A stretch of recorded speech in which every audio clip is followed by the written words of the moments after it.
Kita berada di Januari 2026. Di Timur Tengah, semua saluran diplomasi sudah beku, lalu pecah berkeping-keping.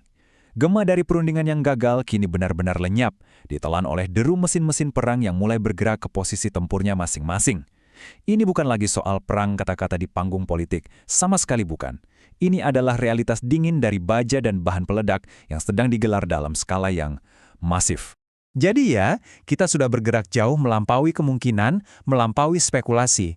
Apa yang sedang kita saksikan sekarang adalah sebuah kenyataan pahit dari dua kekuatan militer raksasa yang sudah sampai di satu titik.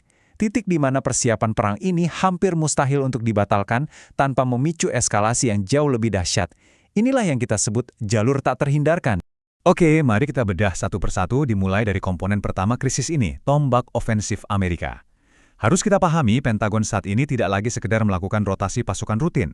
Yang kita saksikan adalah perakitan sebuah kekuatan tempur yang dirancang bukan untuk bertahan, bukan juga untuk sekedar mencegah, tapi dirancang untuk satu tujuan, sebuah serangan penentu yang didesain untuk melumpuhkan lawan dalam satu pukulan telak. Perhatikan baik-baik sinyal ini. Ketika Pentagon memutuskan untuk memindahkan skuadron tambahan F-15E Strike Eagle dari pangkalan RAF Lakenheath di Inggris, ini bukan sekedar pergeseran aset biasa. Ini adalah sinyal tempur yang paling jelas dan paling keras. F-15E ini, yang dijuluki sebagai truk bom terbang, adalah platform pilihan untuk misi semacam ini. Kenapa? Karena kemampuannya yang luar biasa untuk membawa muatan senjata lebih dari 10 ton. Pesawat ini memang dirancang khusus untuk misi penyerangan darat jarak jauh, menembus pertahanan udara yang paling rapat sekalipun, dan melepaskan muatan penghancurnya dengan presisi yang mematikan. Kehadiran mereka dalam jumlah besar seperti ini hanya menandakan satu hal, persiapan untuk kampanye pengeboman yang sangat intensif dan berkelanjutan. Dan inilah muatan spesial yang dibawa oleh truk bom tersebut, GBU-28, sang penghancur bunker. Bom berpemandu laser seberat lebih dari 2 ton ini bukanlah senjata untuk target di permukaan. Badannya itu dibuat dari laras artileri yang diperkeras, dirancang hanya untuk satu tujuan, menembus puluhan meter tanah dan lapisan beton bertulang super tebal sebelum akhirnya meledak jauh di dalam. Targetnya? Jantung program nuklir Iran. Fasilitas-fasilitas yang sengaja dikubur di kedalaman gunung untuk melindunginya. Pengiriman senjata spesifik seperti ini adalah deklarasi niat yang paling gamblang. Amerika sedang membidik aset Iran yang paling rahasia dan paling dilindungi.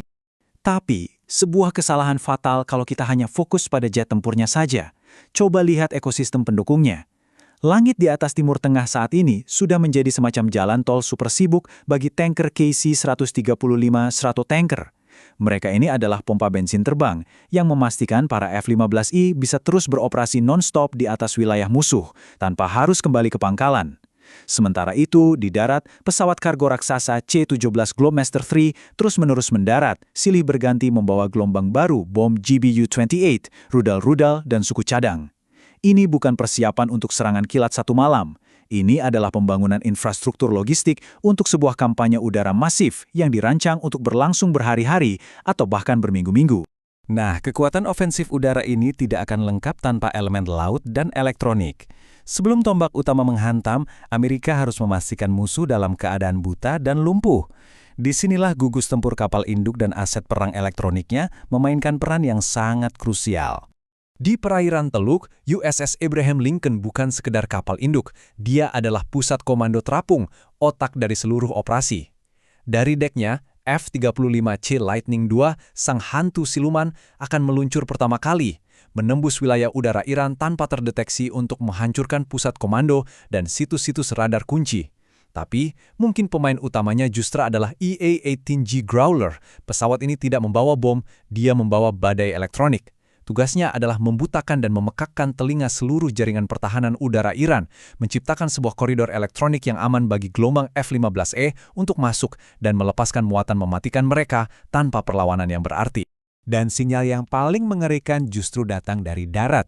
Evakuasi sebagian personel non-kombatan dari Pangkalan Udara Al-Udeid di Qatar, pangkalan terbesar Amerika di kawasan itu, adalah sebuah pengakuan diam-diam. Ini adalah langkah antisipasi.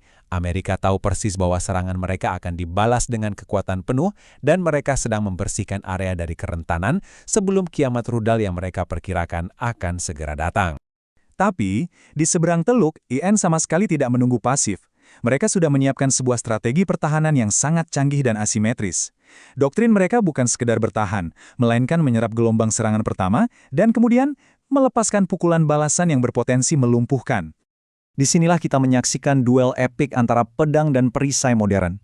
Amerika mengirim GBU-28 untuk penembus gunung, dan Iran menjawabnya dengan membangun pangkalan udara di dalam gunung. Kompleks Eagle 44 ini adalah sebuah keajaiban rekayasa militer.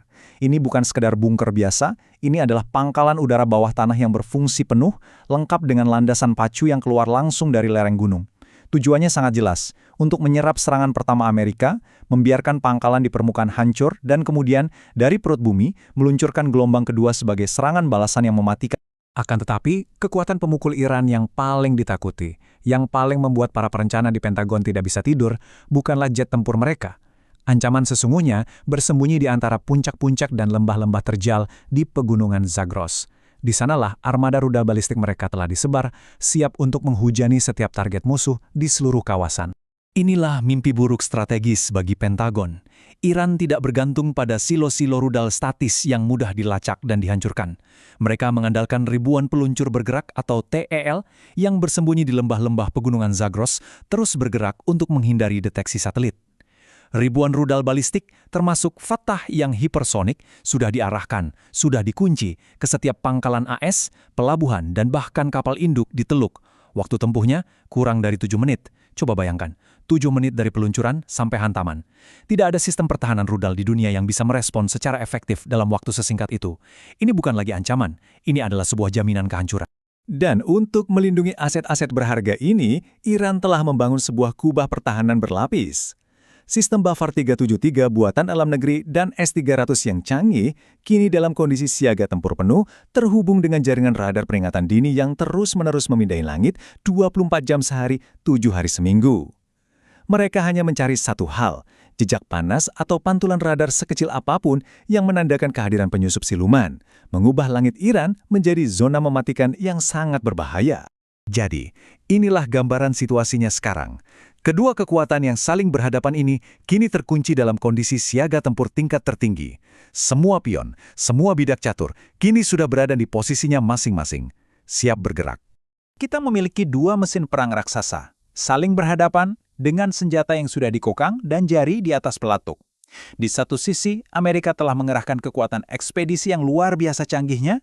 Di sisi lain, Iran telah mengubah seluruh negerinya menjadi sebuah benteng rudal raksasa yang siap diluncurkan kapan saja. Coba kita lihat perbandingan langsungnya. Aset serang utama Amerika adalah presisi dari udara dengan F-15E dan GBU-28. Jawaban Iran adalah kekuatan mentah dari ribuan rudal balistik. Taktik Amerika mengandalkan teknologi siluman dan perang elektronik untuk membutakan musuh. Iran, di sisi lain, mengandalkan geografi pegunungan dan mobilitas TEL untuk bersembunyi dari pengintaian. Pangkalan strategis Amerika bersifat mobile di lautan, sementara Iran bersifat statis namun terbentengi jauh di bawah tanah. Dan yang paling penting adalah doktrinnya.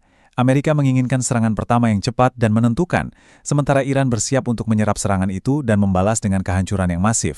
Ketika mobilisasi militer telah mencapai titik tidak bisa kembali seperti ini, ruang untuk diplomasi itu menyusut menjadi nyaris nol. Setiap kesalahan identifikasi radar, setiap pergerakan kapal yang dianggap mencurigakan, sekarang bisa menjadi percikan kecil yang akan menyulut seluruh kawasan. Pertanyaannya bukan lagi jika perang akan terjadi, tapi kapan dan bagaimana ia akan dimulai. Mesin perang telah diaktifkan dan logika dinginnya yang tak kenal ampun kini mengambil alih, menarik kedua negara ke dalam pusaran konflik yang tak terhindarkan.